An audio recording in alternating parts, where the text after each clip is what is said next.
everyone, and welcome to this week's PowerPoint, Other Chronic Diseases and Conditions, which correlates with Chapter 11 in your text. The objectives for this week are to list and identify the major chronic diseases and how they impact women. We'll talk a little bit about the racial and ethnic groups regarding incidences of chronic diseases, identify risk factors and the screening process for osteoporosis, identify and list the two major forms of arthritis that impacts women, and then talk about how diabetes impacts women and the treatment of diabetes. This week's assignment include Chronic Conditions blog, your diabetes research assignment, Chapter 11 quiz, and your discussion board, of course. The Chronic Conditions blog is really asking you to describe the differences between early and late onset chronic conditions and diseases. The resources that will help you complete this assignment are this week's PowerPoint and Chapter 11 in your textbook. And the question I would like you to answer for this is, what differences exist between chronic diseases that occur early in life versus those that manifest later in life or those that occur later in life? Your diabetes research assignment provides you with a few options on how you want to complete this assignment. So essentially, you're going to consider the different options for diabetes, whether or not to treat it, to cure it, or prevent it. You're going to choose one of those options to research and identify ways to support that option. So much of this assignment, you're going to be using your own creative thinking skills. However, you will also want to use internet resources to gather more facts about each of the, or about the option that you choose. And so essentially, there are three areas that scientists have been working to manage diabetes. And your job is to choose one of these options to research. And so I'd like you to read the description for each of these options and then answer the question. You can also identify any additional insight or ideas for the area that you chose. So option one is curing diabetes. And so here you can see restoring a person's insulin-producing capability, halting or reversing the body's misguided immune attack on the pancreas. The aim is to stop this damage and repair the cells. Recently, doctors started to replace the dead or damaged cells with new cells, like a heart transplant or kidney transplant. If this works, it could be a cure for type 1 diabetes. However, there are many challenges. Where are they going to get the new healthy pancreas cells? Will the body reject them? And then will type 2 diabetes start all over again in the new cells? And then the question I'd like you to address is, what other ideas do you have for curing type 1 diabetes? The second option is treating diabetes. And so the description for this is developing new devices and therapies that optimize blood sugar control and treat or prevent the complications of type 1 diabetes. And part of this effort is the development of an artificial pancreas, which is a device that monitors blood sugar and pumps insulin automatically to regulate blood sugar levels. What other ideas can you come up with that would help treat type 1 diabetes? And the third option we have is prevention. So preventing type 1 diabetes from occurring or stopping the disease process before it damages the pancreas. Once the body starts to attack its own beta cells, it continues until type 1 diabetes develops. But what if that attack can be stopped before it goes too far? What if scientists can figure out what starts the attack on the body? Some scientists are exploring vaccines to prevent type 1 diabetes. What are your ideas for stopping type 1 diabetes forever? So again, you're just going to choose one of those options to complete this assignment. This brings us to the lecture portion. So chronic diseases, what are they and why are they important? Chronic diseases are diseases that persist for a long time. They're rarely cured completely. They include heart disease and cancer, which we spoke a lot in the past few weeks, but they cause more than half of the deaths around the world. And almost all women will be affected by at least one chronic disease. So that's an important thing to remember. Chronic diseases are common, but they also affect more women than men. So currently in the US, they're responsible for 70% of deaths, but women have greater rates of arthritis, autoimmune diseases, Alzheimer's diseases, osteoporosis, lupus, hypothyroidism, fibromyalgia. Also, women are more likely to be caretakers for other people who have these chronic conditions. When we look at race and ethnic and socioeconomic dimensions of chronic diseases, scientists found that white and Asian women are more likely to have osteoporosis than African American women. African American women are more likely than white women to die from a hip fracture. American Indians and Alaskan Natives have the highest prevalence of diabetes. And blacks and whites, have somewhat equal rates of arthritis, but blacks have a higher rate of activity limitations due to arthritis and a higher prevalence of severe pain. And so what that means is that even though arthritis attacks both whites and blacks at almost the same rate, it seems that black women are impacted by it at higher rates compared to white women. When we look at osteoporosis, it's literally translated into porous bone. It's caused by the gradual loss of calcium that weakens the bone structure, and it usually occurs without symptoms. So without being tested, a person would not know if they had osteoporosis or not. In the image here, you can see the one in the middle, or the first one, the solid bone matrix. That is what a healthy bone looks like. The next one is the weakened bone matrix, and you can see the pores are much larger in between the bone cells. This is also an image showing the progression of osteoporosis in women. What it can do is cause the vertebrae to lose height and a curving of the spine. So you can see how this woman is losing her height because of the curvature of the spine. So there are non-modifiable risk factors for osteoporosis. And again, these are risk factors that you cannot change. Obviously, being female, increased age and being postmenopausal, having a small frame and being thin boned, being white or Asian, and having a family history or fractures, or a family history of osteoporosis or fractures. Modifiable risk factors are, again, those risk factors that you can change or reduce. So diets low in calcium and vitamin D is a risk factor. A sedentary lifestyle, cigarette smoking, having estrogen deficiency, having low weight and body mass index. Certain medications also can be a risk factor for osteoporosis.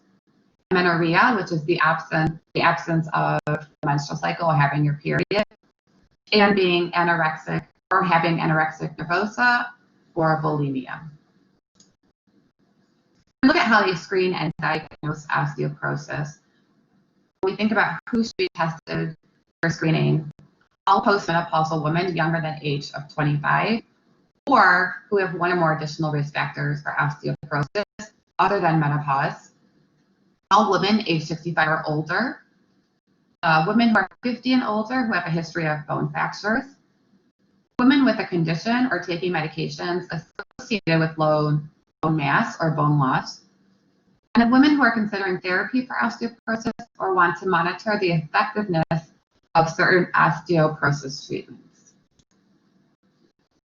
We look at treatment and prevention of osteoporosis. For prevention and treatment, you must have an adequate supply of calcium. Really, the best way to get it is from food, having vitamin D, participating in weight-bearing and muscle-strengthening exercises. If a woman has low estrogen, then she can partake in estrogen replacement therapy. There are also some drugs that are used to treat and prevent osteoporosis. And then engaging in fall prevention strategies. So if a woman is prone to falls, to start putting things or removing barriers so that the falls occur less frequently. Whether that's handlebars in the bathroom, by the toilet, or by the shower. You just want to look at high prone areas. We'll move on to arthritis now. Arthritis is an inflammation of the joints, and it is estimated to affect about 50 million Americans, which is about 1 in 5 Americans. And there are essentially 3 types. There's osteoarthritis, which is a degenerative joint disease. Rheumatoid arthritis, which is a chronic inflammatory disease. It's also immune disorder, and gouts, which is having excessive uric acid in the body. So you can see here the prevalence of arthritis in the United States, with the red colors being the higher incidence rates, and then that light orange being the lower incidence rates. This image shows 3 joints. The first one on the left is a healthy joint. The middle one is an osteoarthritic joint, and you can see the cartilage has begun to go away. It's reduced. There's some bone spurs on the end of that bone, and you can see the cartilage fragments and that fluid between the 2 bones. The last image on the right is a joint affected by rheumatoid arthritis, and you can see there is again reduced cartilage in the joints or between the bones. And then you have this inflammation that contributes to this reduced cartilage. Some of the risk factors for arthritis, you can see here the modifiable risk factors, so things that you can change are being overweight and obese, having previous joint injuries, infections, and sometimes occupation where you have repetitive joint movements such as knee bending can lead to osteoarthritis of the knee. Non-modifiable risk factors include age. So obviously, as you get older, your risk increases. Gender, 60% of arthritis cases develop in women, and genetics. And there are some genes associated with rheumatoid arthritis and also other types of arthritis. Symptoms of arthritis include achy and stiff joints. There could be small bony knobs on your fingers, which those tend to be from osteoarthritis. And in terms of diagnosing arthritis, there isn't a single test that you can take to diagnose it. Generally, they'll take a family history, a physical exam to check joints, reflexes, and muscle strength. There are some radiographs they can take, some blood tests, and some joint aspirations to see what's inside the joint itself. When we look at prevention and treatment of arthritis, so one is maintaining weight through diet and exercise, avoid contact sports, and avoid repetitive joint motions. And then preventing Lyme disease. There is a vaccine and insect repellent. And treatments for arthritis can vary. It can be using corticosteroid drugs, non-steroidal drugs, topical pain relievers, corticosteroids, immunosuppressants, or surgery. The next disease we're going to look at is diabetes. There are about almost 30 million cases of diabetes, which half are women. So this is a disease that tends to treat men and women the same.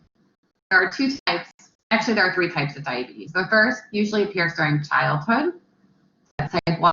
Type 2 is the most frequent diabetic case. It's sometimes called adult onset diabetes. And the third one is gestational diabetes, and this develops in pregnant women only during pregnancy, and it's about 2 to 5% pregnant women.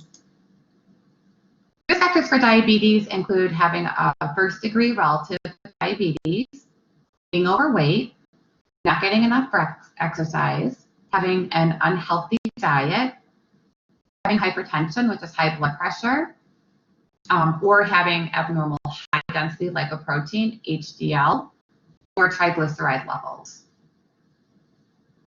Racial groups, so the racial groups that tend to be affected by diabetes more are African Americans, Hispanics, American Indians, and Alaska Natives. So we look at symptoms. The symptoms here are separated into 2. So type 1, again, is that one that usually develops during childhood. And symptoms include frequent urination, having an unusual thirst, not being able to quench that thirst, extreme hunger, weight loss, extreme fatigue, and blurred vision. For type 2 diabetes, symptoms can include anything from type 1, in addition to having frequent infections and having cuts or bruises that are hard to heal. There are many serious complications that can occur from having diabetes. So poorly managed diabetes can damage many organs and reduce quality of life and cause early death. But if managed well, using not only healthful diet, balanced amounts of carbohydrates, blood sugar monitored regularly, and exercise regularly, people with diabetes can live a long and very healthy life. In terms of diagnosing diabetes, the most common test is a fasting plasma glucose test, or also called the oral glucose tolerance test. And then those are just some numbers that show what a normal blood sugar level is, and a level above 126 on at least 2 occasions. So they'll have you retake the test if you show a higher fasting blood glucose level. And the treatment or prevention of diabetes. So when we think about prevention, that's more so for type 2 diabetes, since that's adult onset. Type 1 is really difficult to prevent. So you have your daily insulin injections, diet control, physical activity intensity linked with better results from diabetes treatment. Your home glucose testing several times a day. Fibromyalgia is a disease characterized by constant, widespread pain. It's still very, very poorly understood. And the treatment focuses on improving the quality of life, trying to reduce symptoms through regular exercise, therapy to cope with the pain and adjust with the pain, as well as antidepressants. And this is more likely to appear in women and during middle age. Autoimmune diseases are diseases where the autoimmune system or the immune system turns on itself rather than on bacteria and things like that.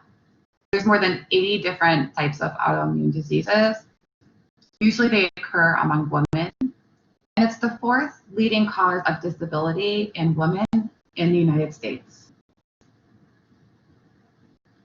Lupus is a really poorly understood disease. The immune system forms antibodies that target healthy tissue and organs. And if you recall from other health classes, usually antibodies are produced to target the foreign cell in the body. So in this case, those antibodies are actually targeting healthy cells. It's primarily the disease of young women of childbearing ages. Affects women 10 to 15 times more often than men, and is more likely to affect African American women. Symptoms can go away for a time and then come back. And there are different types of lupus. There's discoid, systemic lupus, erythematosus, and drug-induced lupus. The exact cause of lupus is unknown. There tends to be genetic, hormonal, and environmental factors that appear to be involved, but again, it's widely unknown. The symptoms are full swollen joints or arthritis, getting a skin rash. Sometimes it's butterflies shaped across the face, or can be triggered by sun exposure. Having frequent fevers, prolonged or extreme fatigue, anemia, which is low blood iron levels, and it can involve your kidney.